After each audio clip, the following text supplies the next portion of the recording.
امام ربانی محبوب سبحانی سیدنا شیخ مجدد الفسانی رحمه الله تعالی رحمتا واسعا مکتوب نمبر 25 جلدوم کی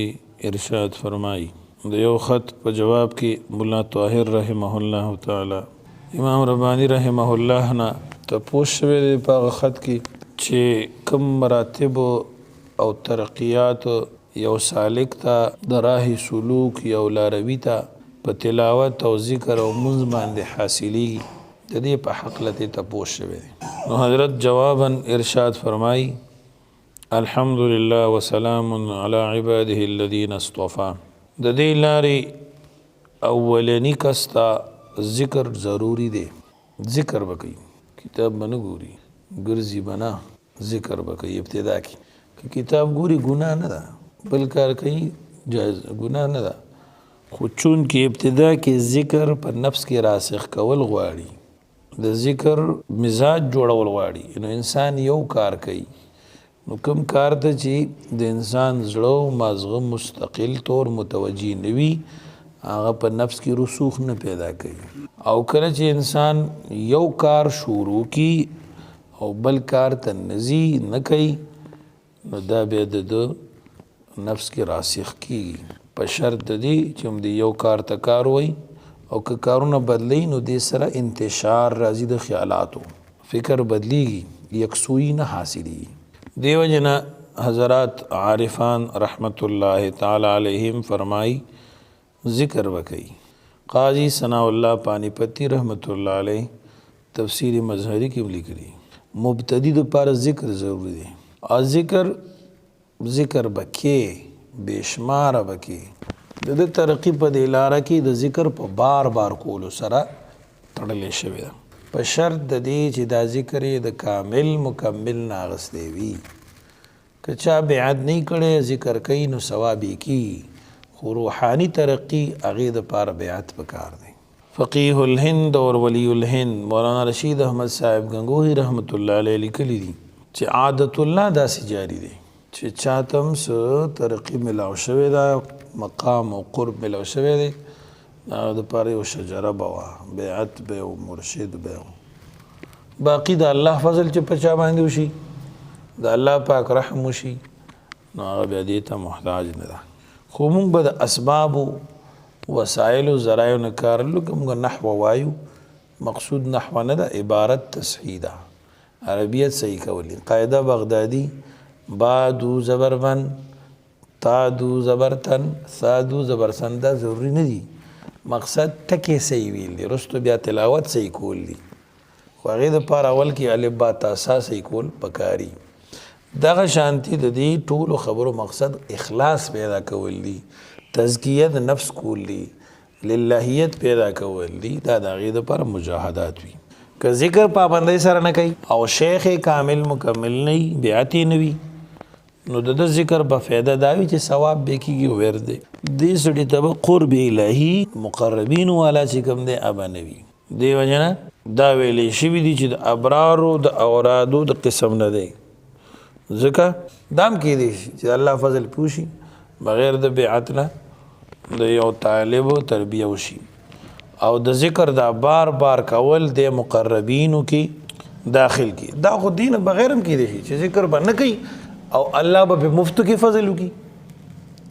الله پاک دې موږ تاسو باندې وفرمایي نو مراتب د قرب ورکی او د اولیاء کرامو نه به خپل دوستان نه به جوړ کی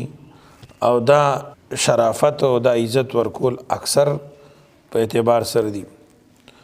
او حکمت او د عادت موافق دي کله چې د الله تعالی د فضل هغه معامله چې ذکر سره وابسته ده پوره شي او د نفسانی خواهشاتونه گرفتاری ختم شي او نجات حاصل شي نفس امارانه مطمئنه جوړ شي نو دغه وخت کې بیا ذکر کولو سره ترقی نه حاصلي په دې مقام کې بیا ذکر د ابرارو د اوراد حکم پیدا کوي په دې مقام کې د قران مجید تلاوت او اوږده رکعتونه په اوږدو قراتونو سره ډیرو قراتونو سره ادا کول د انسان الله ته نزدېکت کې ذریعہ ګرځي قرآن مجید تلاوت ذکر تزکیه وشوا نو روحانی طور دے صفا شو اوس د قرآن مجید انوار به د پورې نخلي په د به راځي او دارنګې اوږده رکعتونه دا ډېر اوچت عمل دی د رسول الله مبارک او اول چې کوم انوار دته په ذکر سره ملاوېدل اوس به دلته د قرآن کریم تلاوت سره خاص کر چې په مانځه کې به دته حاصلي دغه وخت کې د ذکر د زید تلاوت ونیسي او تلاوت د ذکر حکم پیدا کوي هغه حکم چې کوم اول کې د ابرار او د اوراد د قسم نو او تلاوت د ذکر حکم پیدا کوي کوم چې ابتدا او وسط کې د مقربات او یعنی اسباب قرب نو دغه وخت کې که ذکر د قرات قرآن په تور باندې څوک بار بار کوي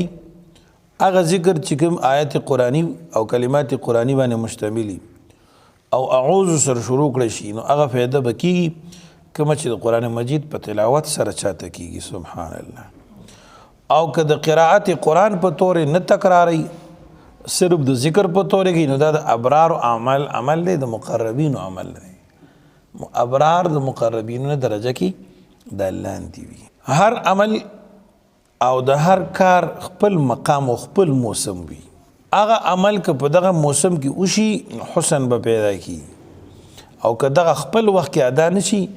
نو اکثر طور دا عمل بیا خطا شي ځکه مرشد پکاري صحبت پکاري استاد پکاري اگر چې نیکی به وي ثواب به کیږي اوس ګوره التحیات ویل دي په قاعده کې دا یو سړی په ولاړه د سورة فاتحې په وخت کې وي نو التحیات خو زبټ کې نه دی لیکن د قیام خو سورة فاتحه ویل دي د قیام عمل او وظیفه خو فاتحه او قرات د قرآن کریم دی دغه شان دي د تحیات په ځای سره الحمد شریف وی نو الحمد خو په ذات خود نیکی ده خو لیکن دلته دا ځای نه دی دا اوس خطا ده چې څوک کوي دغه وجنه امام ربانی محبوب سبحانی سیدنا شیخ مجدد الفسانی رحمت الله علیه د خط د جواب په آخر کې لیکي په دې لاره کې مرشد او دغه خبره ته غوږ نیول دا ضروری دي وای کله چې ستا سترګې کږې وي نو ستا ړومبی چې ته کومه خبره منې او ستا مطاع څوک دی ستا پیر او مرشد دی والسلام علی من اتبع الهدى